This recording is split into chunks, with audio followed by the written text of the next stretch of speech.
journey to me is like a puzzle. There are many complex pieces and moving parts. There are different elements that not only help us embark on a journey, but also ensure that we continue to stay on a path. And that is what I want to share with you today. I'll be sharing 3 elements that helped me embark on a journey to follow my passion in accessibility. But as I go through this, I want you to think about how these 3 elements can help you embark on your personal journey in life. So for those of you who have not heard about accessibility, it means providing equitable access to products, services, environments, pretty much anything to all people, regardless of disability. A quick example is ramps that you might see inside and outside buildings that help make pathways accessible to wheelchair users. As a person with a disability myself, accessibility is very near and dear to me. And today is a very vulnerable moment for me, as it is the first time I'm opening up about my journey in this space. I've always been passionate about accessibility, but my understanding of disability changed when I found out about my own disability. I'll always remember the day I was diagnosed. Picture a warm hospital room with a nurse and an attendant. I was sitting in this glass box on a chair. I looked outside, I could see the attendant standing outside the box, and there were these tubes coming out of the box. There were no holes, no outlets, just me sitting inside the box on a chair. I was terrified. I was so scared. I had no idea what was about to happen. And after I almost passed out during this ordeal, I was diagnosed with asthma. At first, this did not faze me. I remember thinking, this is not a big deal. I'll take my medications and this will all go away. I'll be okay. However, I didn't realize the impact it would have on my life moving forward. No longer could I enjoy the outdoor activities I did earlier. Even minor environmental changes put extreme duress on my lungs. For example, smoking is one of my strongest triggers, and as a result, whenever I'm around it, I have to physically distance myself. In addition to these physical barriers, new unforeseen obstacles emerged. I was not only mocked, ignored, and overlooked because of my disability, I now had to deal with these new microaggressions. One comment I've heard a lot is, oh wow, looking at you, I would have never guessed you have a disability. Comments like these are extremely hurtful and undermine the effect of one's disability on their life. In addition to facing existing barriers as a woman in tech, as a person of color, I now had to deal with a whole new set of complications. People somehow saw me differently, and I didn't like it. I was still the same person. And this is how the nature of my reality changed.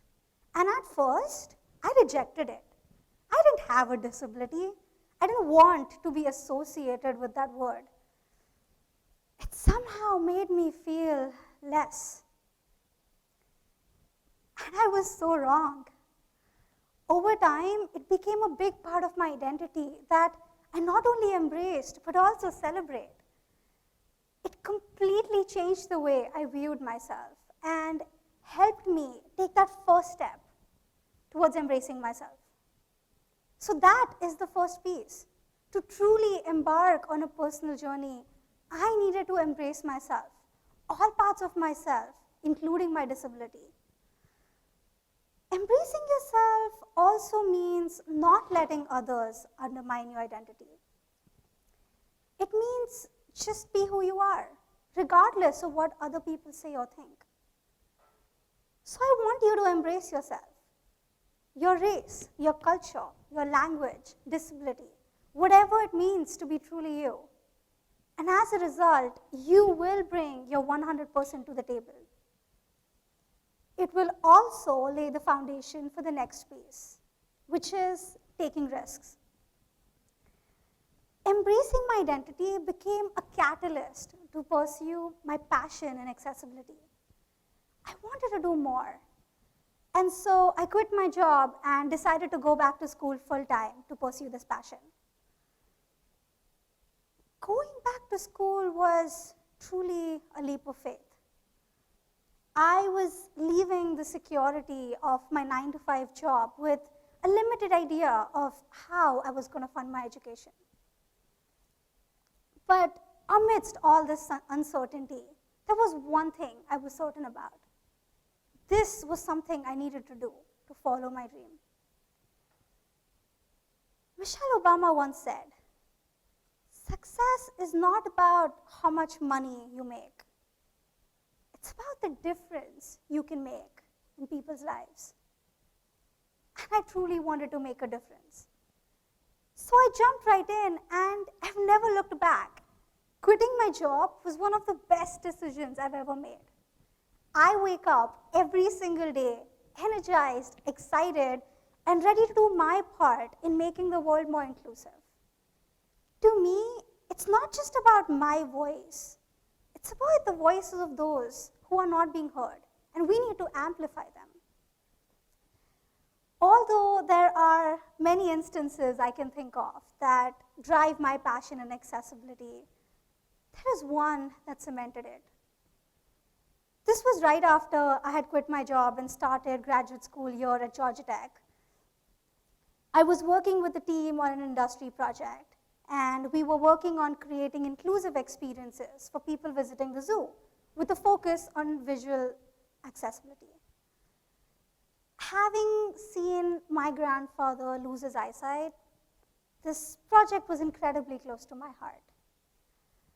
We were working with a group of women, each with unique vision needs. And their feedback was instrumental in shaping the ideas of a project.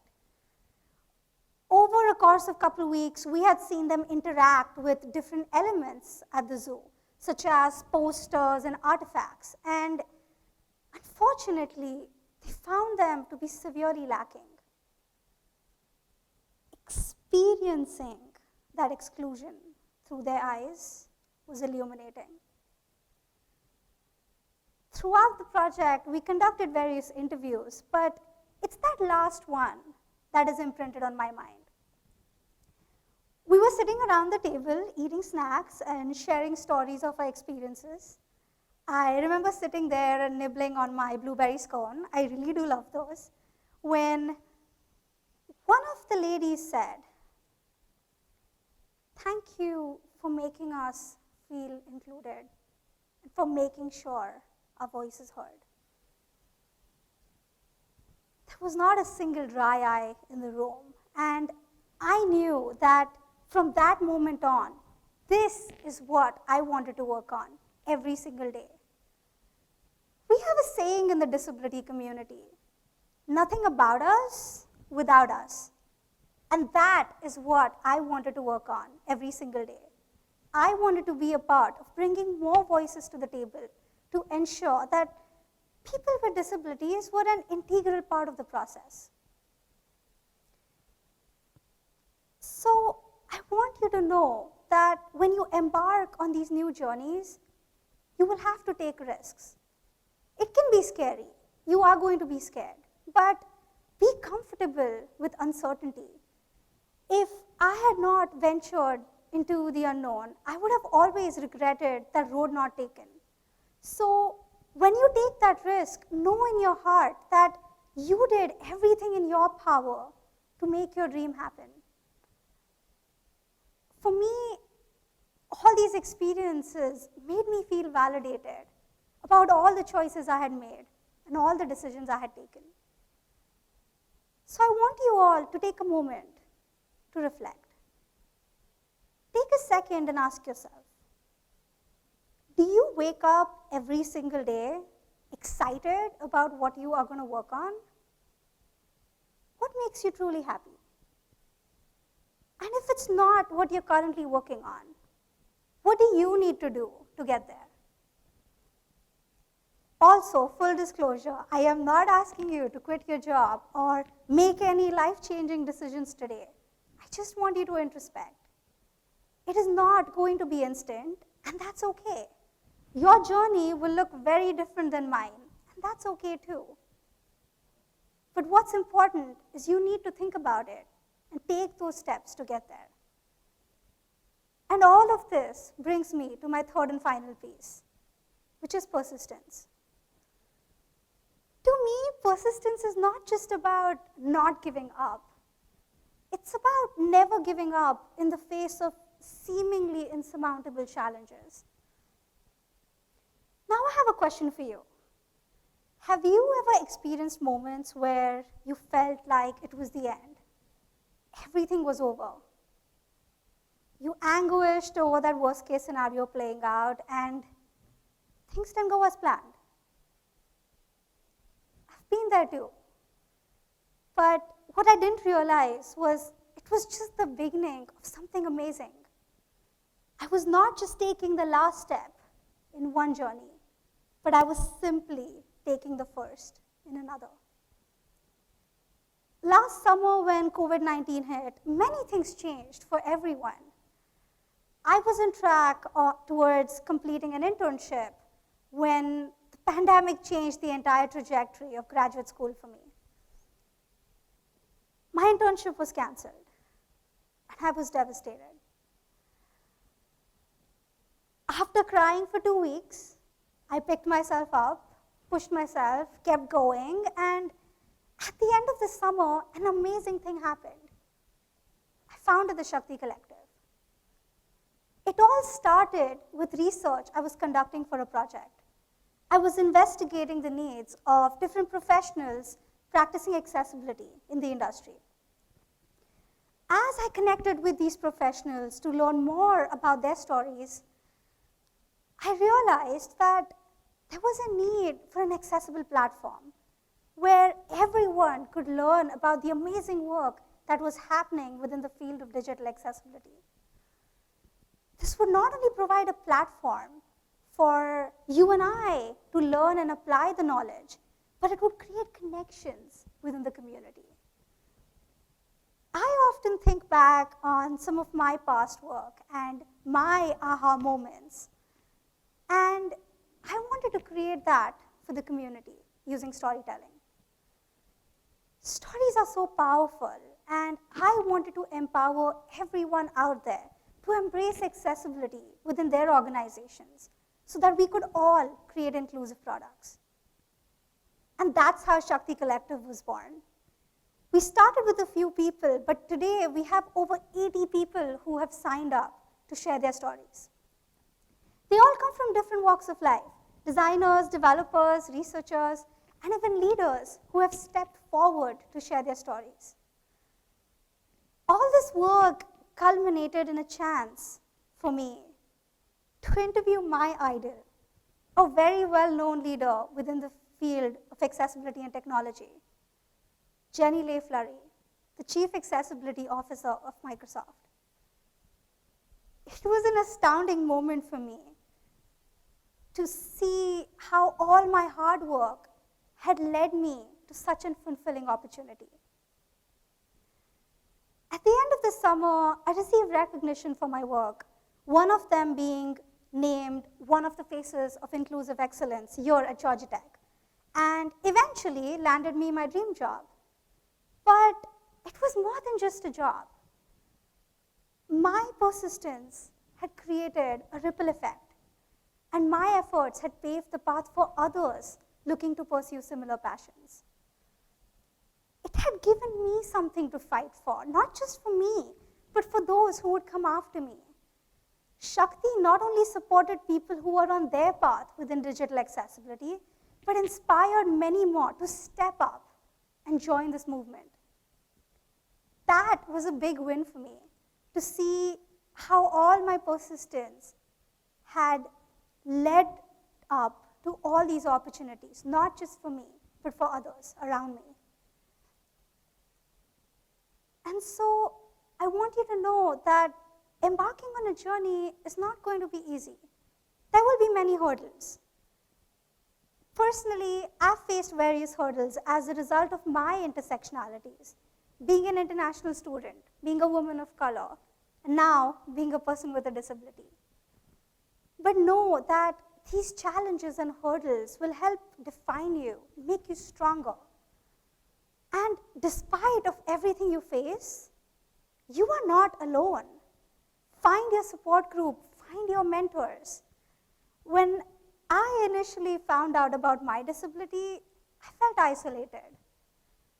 And then one by one, I found my allies, I found my network, and I've never felt alone since.